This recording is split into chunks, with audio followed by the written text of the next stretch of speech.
Yang saya mau kasih tahu begini nih, kita ulangi sekali lagi ya supaya saudara bisa lihat. Saya ulangi sekali lagi video ini supaya juga saudara tahu karena saya mau masuk pada poin ini sekarang. Ya. Karena belum pernah dan menganggap Israel adalah tentara terbaik, tentaranya, kemudian senjatanya terbaik. Tapi ini wake up call atau apa? Jadi orang bangun gitu ya, ternyata Israel nggak gitu-gitu amat. Nah, jadi bagi kita, kalau saya ini lebih cinta damai ya, saya lebih ke diplomatis di dalam memerangi hak hidup bangsa Palestina. Saya mungkin nggak ada nyali untuk nembakin senjata gitu ya. Iya.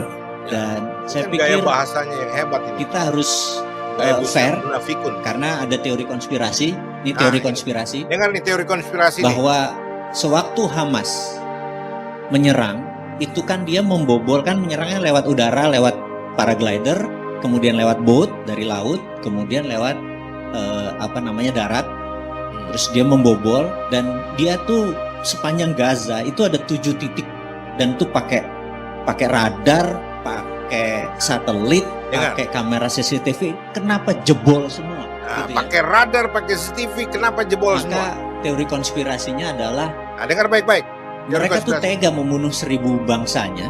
Mereka tega membunuh 1000 mendapatkan cara untuk menaklukkan jalur Gaza. Demi mendapatkan cara untuk menaklukkan Jadi mereka yang bocorin. Gaza. Emang Hamas bergerak beneran, tetapi itu menjadi legitimasi tool mereka untuk pembenaran. Ini kan jahat bahwa banget. Ini yang harus dikampanyekan bahwa orang Hamas kejam, 40 bayi dipenggal segala macam, tapi satu pun videonya jangan-jangan AI, bener nggak? Oh enggak, memang tapi benar. Kita kalah nih. Cuma tidak ditampilkan. Kalah kampanye, kalah narasi, itu. kalah buzzer, kalah propaganda. Gitu. Dianggap kalah buzzer. Ini yang kita mau. Kalau dari sisi kita harus yang bisa mengalahkan, kan kalau di dalam propaganda adalah ciptakan kebohongan besar, ya, Anda ulang-ulangi, Anda itu pada akhirnya mereka akan percaya, benar nggak? Nah, itu yang kalian lakukan. Sementara kita membawa kebenaran tidak diulang-ulangi, akan kalah dengan kebohongan besar atau kebohongan, benar nggak? Itu, nah inilah publik itu mendengar pakai mata. Oh gitu ya? Iya. Bukan pakai telinga. Jadi dia tidak mencari kebenaran tapi cari fakta. Tuh, ada fakta itu apa yang dia lihat. Fakta dianggap bukan kebenaran. Padahal ilmu itu apa yang dia dengar. Padahal itu bicara fakta adalah kebenaran apa yang terjadi. Bayi-bayian, benar nggak?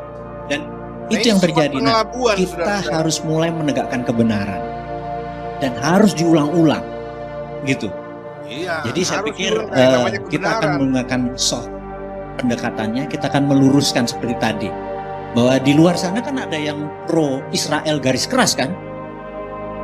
Yang seakan-akan kebenaran hakiki dan ini wakil Tuhan di bumi kali. Nah, ini dia nih. Kemana arah? Dalil dari mana kepalanya masuk, bener nggak? Nah, dan buzzernya di Indonesia juga udah ada. Iya. Akhirnya buzzernya di Indonesia kita ada yang sekarang bela-bela ingatin Israel dengan fakta dan kita ulang-ulang. Fakta, tidak ada rekayasa cerita tadi bahwa ini kalau adalah Israel. Israel. Arab dianggap pahlawan. Nggak ada, nanti saya mungkin lewat berpikir. UBN Pak Ustadz akan saya kasih data Injil tahun 1907, Injil 1917. Lihat, untuk membuktikan bahwa di dunia ini dia bisa mengganti Injil hanya untuk menaruh kata Israel. Juga terjemahan Quran terbaru ada kata negeri Israel, bukan Palestina lagi. Injil bisa diobok. Kalau sebagai suku boleh, benar nggak? Israel memang suku, anggap seperti Sunda gitu kan? Katanya. Ini saya tahan dulu. Injil itu diubah oleh orang Israel. Injil dia punya Injil itu 1907, 1917. Dan Anda tahu Injil apa itu? Coba dia maksudnya. Injil Barnabas yang dia coba angkat untuk memaksakan supaya orang Kristen itu percaya itu dan meyakinkan dunia bahwa Injil yang benar adalah Injil Barnabas. Ini kan gila. Dia bukan Kristen tapi memaksakan orang menerima kitab suci atau bagian dari kitab suci yang bukan kitab suci yang bukan bagian dari kitab suci yang resmi kami. Loh, bagaimana? 66 kitab yang kita percayai itu, bahkan Katolik tambah 9 itu, tidak ada yang namanya Injil Barnabas. Kok ini yang mau dipasang-pasang? Ini kan pelecehan. Tapi kemudian, kan dia tidak bilang Injil Barnabas. Kalau dia bilang Injil Barnabas, saya nggak angkat ini persoalan. Ya karena saya anggap ini orang bodoh aja bicara, ini sok tahu tapi bodoh gitu loh. Tapi karena dia bilang Injil dan tanpa dia terangkan itu Injil apa, oh ini sudah berbicara tendensius bahwa Injil orang Kristen itu bermasalah, tidak layak dipercaya, ya. Karena apa? Injil orang Kristen itu sendiri sudah tidak original. Sudah diobok-obok, termasuk Israel telah menggantikannya. Sudah mengganti, menuliskan kata Israel yang sebenarnya tidak ada di Alkitab, tidak ada di Injil selama ini. Ini kan yang saya bilang, orang goblok yang sok tahu gitu loh. Saya akan tunjukkan, bahkan sebelum Islam lahir sudah ada kata Israel di Alkitab. Ya. Nah sekarang kalian mau bilang apa? Oh, itu kan tidak benar. Bagaimana bisa kalian yang baru datang terakhir mau mengoreksi yang sudah ada?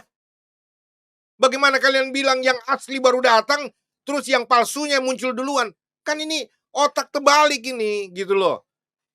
Original itu selalu datang di depan, baru imitasinya di belakang. Bagaimana kau bilang, kau yang baru datang, baru kau bilang yang, aduh ngaco juga loh. Nggak begini caranya kalau mau mendiskreditkan kekristenan. Ya, sontoloyo betul kamu ini kalau begini caranya. Ya, dan saya mau kasih tahu, ya saya senang kalau misalkan Mardigu dengar ini dia mau masuk, saya senang sekali, saya akan buktikan bahwa kau salah. Dan ternyata kau tidak pintar-pintar banget, seperti kau bilang Israel nggak jago-jago banget, kau lebih-lebih nggak pintar-pintar banget juga. Saya juga tidak mengagung-agungkan Israel, enggak. Saya udah bilang dari dulu, saya nggak mengagungkan Israel kok. Ya, walaupun saya tidak boleh mengutuk Israel, termasuk tidak boleh mengutuki Arab, kami dilarang Yesus kami, Tuhan kami untuk mengutuk siapapun. Bahkan Tuhan perintahkan memberkati orang yang mengutuki engkau. Ya, mendoakan mereka yang membenci engkau. Tapi kalau dibilang, belalah perkaramu, harus kita lakukan. Dalam pengertian, perjelas, ya, klarifikasi, lalu kemudian nyatakan yang benar. Ini bagian yang saya lakukan. Menyatakan yang benar, ya, lalu mengklarifikasi bahwa ini nggak benar apa yang dikatakan Mardigu, ya, dan semua yang lain termasuk Babe Haikal kemarin, ini dalam rangka berapologia, melakukan pembelaan iman Kristen. Jadi, saudara-saudara, Anda harus proporsional mendengarnya. Ya, di luar sana katanya nih, ada yang pro Israel garis keras. Kan seakan-akan ini kebenaran hakiki, bahwa ini kebenaran Tuhan. Ya, dalilnya dari mana ya? Dan dia katakan bahwa ya yang dia maksud sih ya ada saja memang di kalangan banyak orang-orang Kristen Yudaisme di Indonesia juga ada yang memang mengagungkan Israel berlebihan bahkan, ya, dan karena mereka tidak terdidik dalam pokok-pokok iman yang benar gitu loh. Bahwa seolah-olah juga ada yang mengatakan kekristenan itu identik dengan Yahudi, enggak sama. Ya, Yahudi itu bukan Kristen, Kristen bukan Yahudi, enggak sama. Ya, bagaimana bisa bilang Israel adalah Kristen, kekristenan itu adalah Israel? Ya, enggak sama gitu loh. Itu ya Yahudi Israel yang menyalibkan Yesus yang kami terima sebagai Tuhan dan juru selamat. Jelas ini kontradiksi, nggak bisa satu, nggak bisa sama. Karena Israel memang umat Tuhan, di perjanjian lama mereka itu umat pilihan, umat perjanjian Tuhan, ya. Tetapi karena mereka mengeraskan hati, mereka membelakangi Tuhan, dan mereka memang tegar tengkuk, ya, dan bahkan menolak Mesias yang dijanjikan untuk mereka, bahkan menyalibkan sang Mesias itu, akhirnya apa? Ya, pintu anugerah dibuka bagi bangsa-bangsa lain, dan mereka dieliminir untuk sementara, ya, sembari menunggu bilangan orang-orang yang akan diselamatkan dari berbagai bangsa, suku, kaum, dan bahasa di luar Israel, telah genap bilangannya, baru kemudian pintu anugerah itu ditutup, dan Tuhan berurusan kembali dengan Israel, umat yang dijanjikan, umat perjanjian, berdasarkan perjanjian dengan Abraham, Ishak, dan Yakub.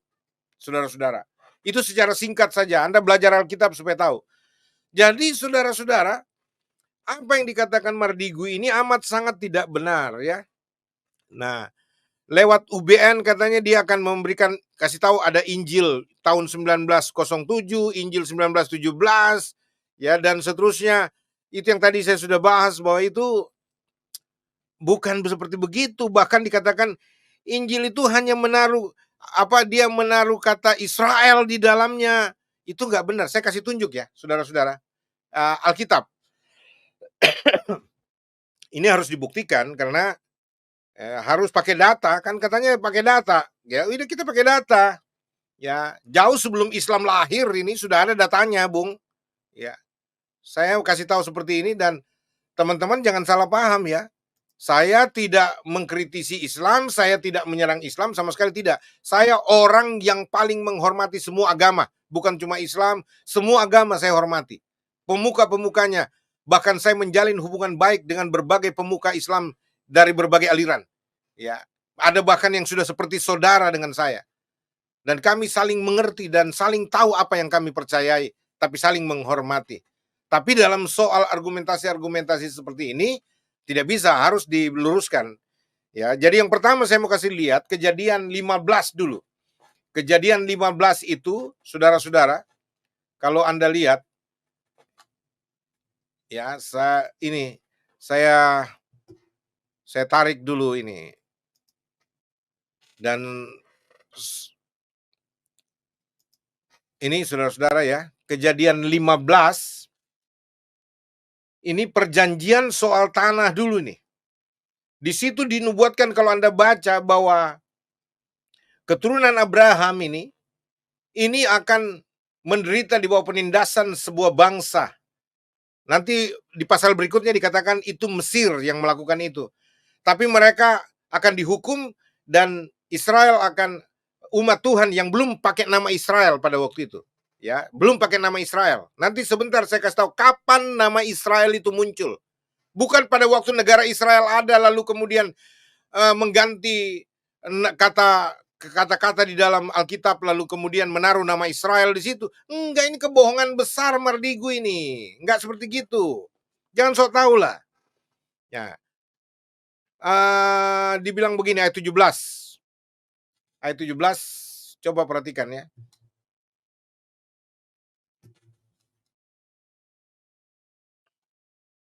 Ini.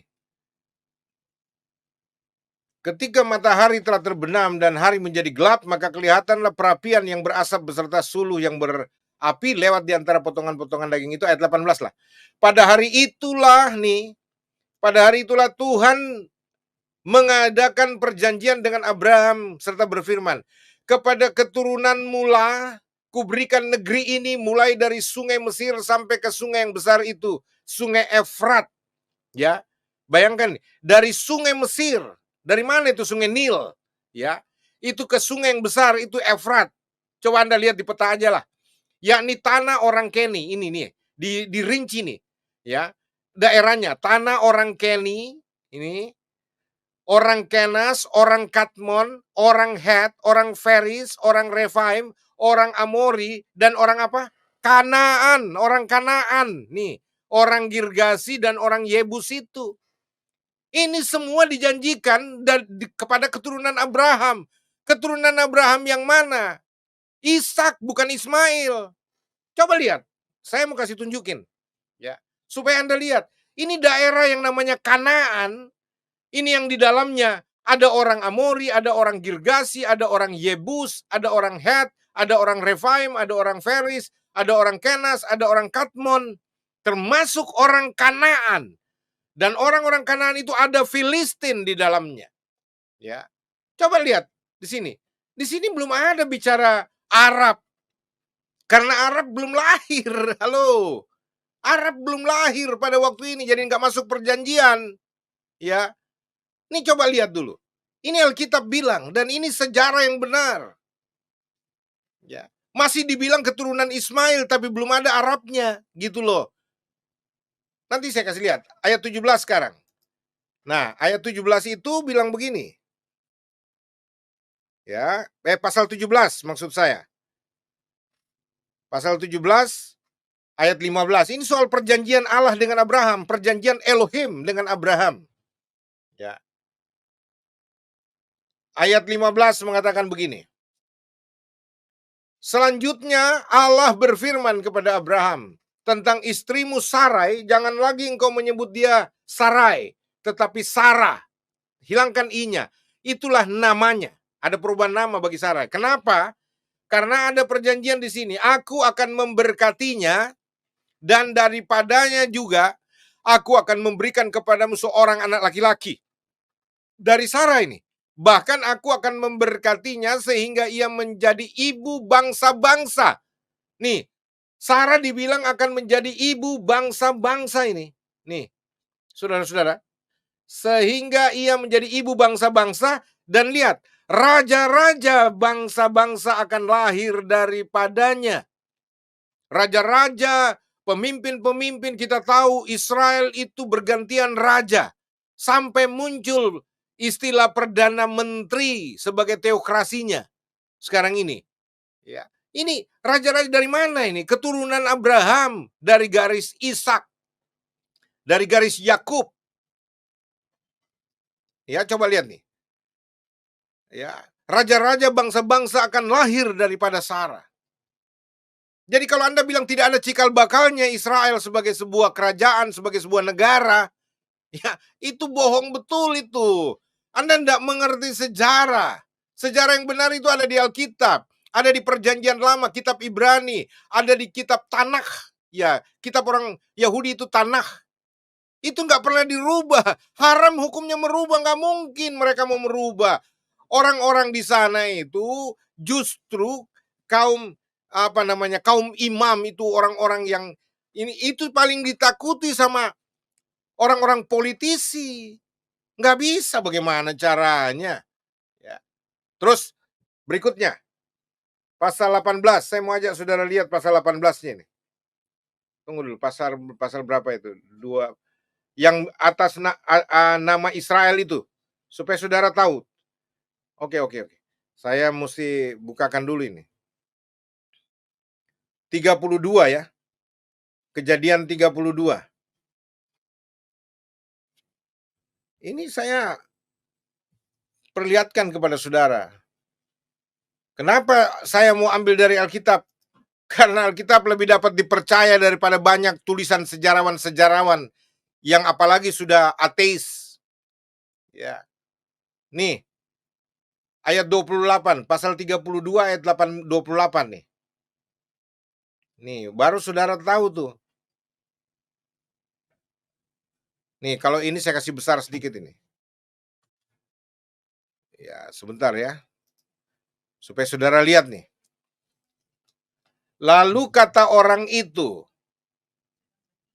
namamu tidak lagi disebutkan Yakub, tetapi apa?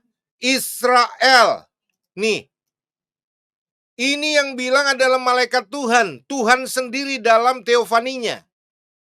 Ya, lihat. Sebab engkau telah bergumul melawan Allah dan manusia dan engkau menang. Itu alasannya. Arti kata Israel itu adalah pemenang. Anak kesayangan, coba lihat. Karena ayat 27 bilang begini. Bertanyalah orang itu kepadanya, siapakah namamu? Sahutnya, Yakub. Katanya, nih Yakub. Ya. Lalu ayat 28 bilang, kata orang itu, namamu tidak akan disebutkan lagi Yakub, tetapi Israel. Nah, ini Tuhan sendiri yang kasih nama Israel kepada Yakub. Ya. Karena apa? Yakub telah menang bergumul dengan Allah dan kepada manusia. Ya, makanya diberi nama Israel, bukan lagi Yakub gitu loh. Makanya sampai sekarang itu tetap Yakub itu menjadi nama bagi Yakub. Dari keturunan, dari anak-anak Yakub itu disebut Israel. Bagaimana Anda mau mengatakan Israel itu nanti belakangan setelah mereka jadi negara, itu juga enggak tahu negaranya berasal dari mana, enggak ada cikal bakalnya negara. Loh, negara itu kan institusi politik. Ya, ada yang memilih kerajaan, ada yang memilih dalam bentuk negara. Belajar politik katanya Mardigu. Masa nggak ngerti sih persamaan antara kerajaan dan negara? perbedaan institusional politis itu, belajar dong juga politik yang benar gitu loh. Ya, bangsa yang memilih sistem kepemimpinan mereka untuk mengurusi bangsanya dengan sistem kerajaan monarki, pemimpinnya disebut raja, Mardigu. Lalu kalau mereka memilih dalam bentuk sebuah negara, maka negara itu bisa presiden pemimpinnya, bisa perdana menteri, tergantung pilihan politik model negaranya bagaimana. Belajar politik, Mardigu, supaya ngerti gitu loh. Nah, ini coba lihat nih. Israel tidak ada juntrungannya katanya. Ini bukan Perdana Menteri Israel yang menulis nama Israel ini. Yang memberikan nama kepada orang Yahudi itu Israel. Bukan Zionis, bukan segala macam agen politik. Bukan. Ini Tuhan yang kasih nama. Yakub itu Israel. Ada dasarnya kenapa Yakub itu dikasih nama Israel. Blok.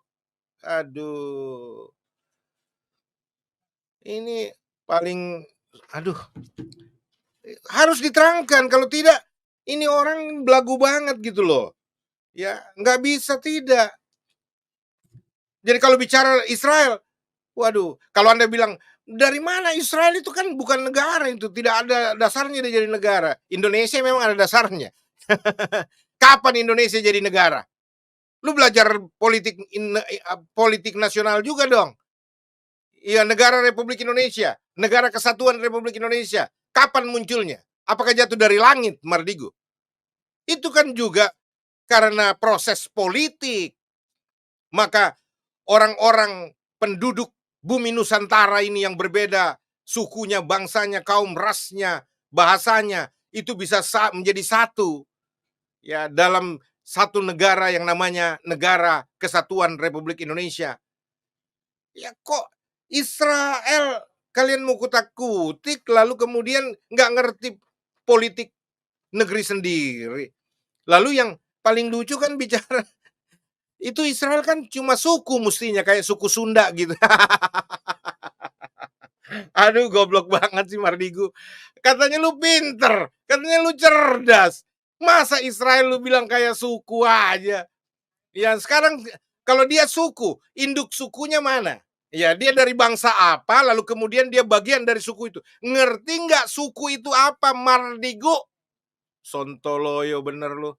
Ya, ini namanya penggiringan opini, narasi jahat. Kalau ada yang percaya Mardigu, siapapun Anda yang percaya Mardigu itu goblok bukan main. Masa Israel itu kan sebenarnya cuma suku gitu loh, satu suku kecil saja. Hanya untuk dalam rangka meremehkan Israel, kelihatan begonya. Ya, sorry, saya pakai bahasa, lebih bagus saya pakai bahasa keras, mungkin cenderung kasar, tapi ini tulus, jujur dari hati, apa adanya. Daripada pakai bahasa halus, bahasa yang kelihatannya etis, terhormat, tapi punya niatan jahat di belakangnya. Ya, ya kita tahulah psikologi kadangkala orang yang kelihatannya tampilannya baik, kelihatannya rohani, kelihatannya suci. Oh iya Bapak Ibu, nggak ada penipu yang tampilnya model kayak saya nih, nggak ada. Biasanya penipu itu tampilnya, tampil kalem, penuh simpati. Iya Bu, aduh luar biasa.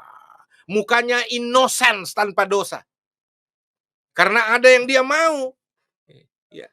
Jadi kalau model kayak saya ini nggak ada tipe penipu, nggak ada. Karena apa? Mau belak-belakan begini, siapa yang mau simpati saya kalau begini nih? Tapi apa yang saya katakan itu adalah kebenaran. Beda dengan orang yang mulutnya bermanis-manis, tetapi penuh tipu daya.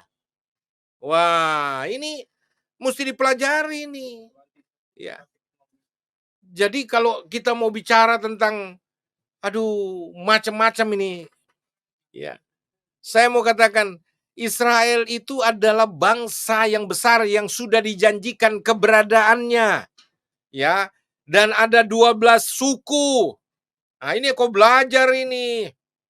12 suku, itu bangsa yang besar, ada 12 suku, Mardigu. Ada suku Benyamin, suku Yehuda, suku Lewi, 12 suku itu ada itu satu. Makanya kalau kau pergi ke Israel, kau masih dapatkan nama suku-suku itu. Gimana sih? Aduh, cuman malas mau terangkan itu juga lu nggak ngerti, tapi saya mesti tegas di sekitar sini aja dulu, ya. Nah ini kan jadi kacau gitu loh. Nah sekarang saya mau kembali. Apa artinya, apa maksudnya kau menjelek-jelekkan Injil, bawa-bawa Injil? Kan motivasimu itu jahat, kau berkonspirasi jahat untuk menghancurkan kredibilitas Injil dan memperosotkan citra kekristenan yang mempercayai Injil. Itu sebenarnya intinya yang saya mau bahas. Kamu catut sana, catut sini. Injil sudah diobok-obok, Injil sudah dirubah, Injil sudah dipalsukan, nenek moyang lu semua. Mana ada yang begitu? Mana aslinya kalau bilang Injil sudah dirubah, sudah dipalsukan? Ah, sembarangan saja. Ya. Injil 1927, 1917, 1907. Kenapa Anda bilang saja Injil 2027? Atau Injil 007 James Bond? Kacau kamu. Jangan begitulah. Ini saya mau katakan tidak ada orang masukkan kata Israel, apalagi negara Israel, Perdana Menteri. Sekarang saya mau tanya, siapa, Perdana Menteri siapa, otoritas mana di Israel yang memasukkan kata Israel di dalam Injil? Buktikan. Bahkan kau bilang di Al-Quranmu sendiri, itu kata Israel dimasukkan oleh otoritas Injil, otoritas Israel. Otoritas siapa yang mengobok-ngobok Al-Quran Anda? Coba. Waduh, ini Anda jelek-jelekan, nistakan dua agama ini. Dengan secara tidak langsung juga Anda mengatakan bahwa Al-Quran cetakan terbaru itu palsu. Ini Mardigu yang bilang loh. Indikasinya begitu. Karena sudah tidak asli lagi. Sudah dimasukkan kata Israel di dalamnya. Sudah diubah. Dan terus kemudian Palestina. Dan kok nggak ngerti sejarah? Ngomong. Aduh. Lalu bilang, Yesus itu kan sebenarnya tidak datang di Israel, tapi datang di Palestina nanti. Ada capek deh. Ya, kau nggak ngerti yang begini-beginian, Mardigu. Kamu belajar dulu, belajar Mardigu. Kalau konspirasi-konspirasi gelap, setan-setan politik, koruptor-koruptor, jago kau ya. Oke, saya juga salut. Saya juga pernah dengar si bahasanmu. Ya, tapi itu juga banyak kebohongan lah. Nah ini kau masuk dalam area Injil. Kau nggak sadar kau sedang melecehkan Injil, kau sedang menistakan Injil. Ya. Injil itu Kristen punya. Mardigu, kau mesti tahu satu hal lagi ya. Orang Yahudi, orang Israel itu menolak Injil. Bagaimana bisa sih kau mengatakan bahwa mereka mengambil Injil lalu kemudian menaruh kata Israel di dalam? Itu kitabnya mereka itu perjanjian lama saja di bagian kitab kami. Ya, mereka itu terutama Torah. 5 kitab itu, Kejadian, Keluaran, Imamat, Bilangan, Ulangan. Ini yang namanya kitab Taurat ini. Yang tadi saya bukakan salah satunya itu. Ini ditulis oleh Musa. Musa yang tulis ini. Bukan Israel. Bukan Perdana Menteri Israel atau otoritas. Otoritas mana yang kau bilang di Israel yang merubah? Ini. Nah kalau kau bilang, ini kan saya bicara tentang Israel. Lah kau bilang Injil, tidak ada Injil di Yahudi. Ya, yang tidak ada Injil di Israel. Yang ada Injil itu Kristen punya. Ya, jangan kau singgung-singgung soal itu. Kau sedang menggalang opini publik untuk mendiskreditkan kekristenan. Nggak begitu, Mardigu. Jangan. Ya, bahkan saya lihat kau punya motivasi ini bisa membenturkan karena ujung-ujungnya lalu kalian bersetuju bilang ini ada buzzernya Israel nih, ya. Orang-orang yang waduh anti Hamas lalu membenci Israel dan siapa mereka itu adalah ya ini kan ngaco kamu tuduh-tuduh Kristen sebagai pendukung Israel, enggak lah. Enggak ada. Ya kalau ada segelintir sih. Jangankan di Kristen, ada juga segelintir orang Islam yang mungkin juga pro Israel. Buktinya apa? Ada 5 ribuan orang kira-kira yang namanya tentara Arab Islam, tentara Israel, bangsa orang Arab dan Islam yang jadi tentara Israel. Ya, itu fakta, fakta itu Mardigu. Ya. Lalu kamu bilang, waduh, ini orang Kristen, kalau memang ada segelintir orang Kristen aja karena belajar tentang Israel, kagum tentang Israel, bagaimana pemilihan Tuhan terhadap Israel, riwayatnya cuma sayangnya Israel kemudian memberontak dari perjanjian Tuhan, menolak Mesias yang dijanjikan, tapi tetap punya kekaguman dan kita tidak boleh mengutuki bangsa pilihan Tuhan ini. Ya mau bilang apa? Memang dia bangsa pilihan Tuhan. Sebelum dia ada sudah dirancang kehadirannya. Itu Alkitab bilang begitu. Kalau Anda bilang itu kan Alkitabmu. Nah, kitab sucimu juga adaptasi dari Alkitab kok. Bagaimana sih? Perjanjian lama, Taurat, Sabur, Injil, kan itu diadaptasi juga dengan kitab suci. Bagaimana kau menentang Alkitab tapi kemudian kalian adaptasi? Jangan begitulah. Kalau mestinya kau sudah pernah duduk sama Ibu Koni Rahakundini. Ya, mestinya kau belajar tentang Israel dan Palestina itu dari Ibu Koni Rahakundini Bakri. Kalau beliau begini, jujur orangnya dalam mengungkapkan fakta Israel, fakta Palestina. Beliau Islam. Tapi kalau berbicara fakta, berbicara tentang kebenaran, beliau tidak mau mengkhianati. Beliau orang jujur. Belajar kau Mardigu sama Koni Rahakundini. Baru itu keren. Ya. Kalau cuma begini gayamu baru mau patenkan merek bilang kau bapak konspirasi, memang konspirasi jahat. Ya. Kau bapak konspirasi jahat di Indonesia. Ya, mungkin itu saja. Saya mau kasih kesempatan Anda, barangkali Anda bilang ada ini saya mau ikut Pak, masuk. Oke, saya undang Anda, silakan masuk. Sebentar dulu. Ini iya, dia belajarnya cuma gimana sih, enggak. Dia pengusaha konspirasi. Aduh, ini saya sudah kirimkan kalian ini ya.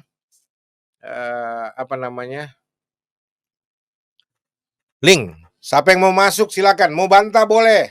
Siapa yang mau bantah masuk. Ya, yang anggap dirinya hebat, tahu persis, yang sama alirannya sama si Sontoloyo ini, silakan masuk. Mau kadrun kek, mau kardus kek, masuk. Kalau mau punya data, katanya punya data. Silakan, jangan cuma berani keluar-keluar begitu. Ya, ini saya betul-betul agak sebel juga ini. Karena saya nggak rela kalau Alkitab saya, kitab suci saya, Injil yang kami percayai, yang kami hormati.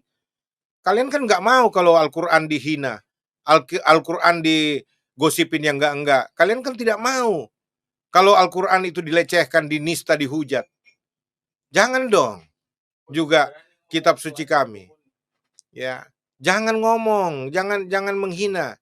Apa yang kau tabur itu yang kau tuai. Apa yang kau tidak mau orang lakukan, jangan lakukan itu. Itu inti hukum Taurat gitu. Ya. Ada white bilang begini, Bapak Pendeta biarkan saja itu penyesalan karena sudah bertobat masuk Kristen. Oh, saya nggak ngerti nih. Ini ada pernyataan seperti gini dari white. Bapak Pendeta biarkan saja itu penyesalan karena sudah bertobat masuk Kristen atau murtad dari Kristen maksudnya. Ya, mungkin dia maksudnya murtad dari Kristen. Ya. Terus ini siapa yang bilang ini? Ini Gian bilang, "Hei, itu penyembah batu hitam." Saya nggak ngerti. Ya. Ada yang bilang begini nih, Alex Metan, saya mau komen takutnya nanti bilang saya orang jahat CKP. Atau tahu aja bahwa situasi saat ini tidak baik-baik saja. Tuhan Yesus memberkati. Ya, terserah Anda lah, Alex. Nih, teori cium batu berhala, saya nggak tahu. Ya, terus ada yang bilang begini, Teli bilang begini, cukup melihat biarlah Tuhan yang menemuinya. Amin. Ya. Tak tersembunyi kuasa Tuhan Yesus Kristus. Nah, oke. Ada yang bilang cuma nyimak aja. Oke. Ya, siapa yang masuk tadi itu gula? Kenapa pergi lagi nih? Shalom aleihim semua. Nah, Mardigu teori soal Papua saja sembarangan. Nah, iya benar. Benar, saya juga pernah dengar. Ya. Terus ada yang bilang anggap angin lalu saja, maklum aja pengikut Raja Lato-Lato. Ya. Oke, saudara-saudara, mungkin kalau Anda mau masuk bergabung, ini saatnya Anda juga bisa bersumbangsi mengungkapkan pikiran Anda. Ya, jangan takut untuk menyatakan kebenaran harus. Ya. Kalau mereka bisa hina kita seenaknya, walaupun kita ndak usah hina, agama mereka ndak bisa dihina. Kita ndak boleh menghina agama manapun, ndak boleh. Orang Kristen dilarang menghina agama dan sistem kepercayaan orang, nggak boleh. Makanya kadangkala saya berseberangan dengan teman-teman pendeta yang katanya apologet tapi menghina agama orang. Saya nggak setuju. Ya, saya apologet sejati yang hanya berperan untuk membela iman keyakinan Kristen. Ya, tapi tidak untuk menyerang agama orang. Kalau saya begitu, coba periksa video-video saya. Nggak ada agama lain saya serang. Nggak ada nabi orang saya serang. Nggak ada. Ya, tapi ketika orang menyerang agama saya, kekristenan, Injil, Alkitab saya, oh saya lawan. Mau setan dari mana pun saya lawan. Saya nggak takut.